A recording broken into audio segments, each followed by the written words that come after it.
kitu cha kwanza chenye kinanifanya lazima niko na pesa, because I think niko na sababu nyingi zenye lazima, according to myself ama according to me, lazima niko na pesa kwa sababu kwanza kabisa mimi ni mwanaume. So kama mwanaume lazima niko natengeneza pesa, na lazima niko na pesa all the time, because I need to provide for family, for myself and whoever I want to provide for, nataka na tu niko na uwezo wa kwamba naweza provide ya kila mtu mwenye yuko around me, ama mtu yote pengine mtu mwenye ananitegemea mimi, because mimi ni mwanaume. Lazima naweza kutengeneza pesa ndio naweza kuprovide ya watu.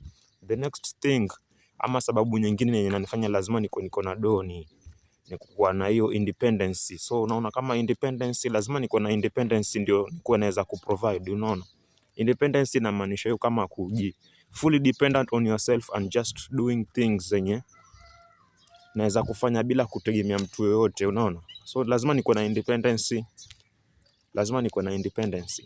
ndio naweza kuprovide. So for some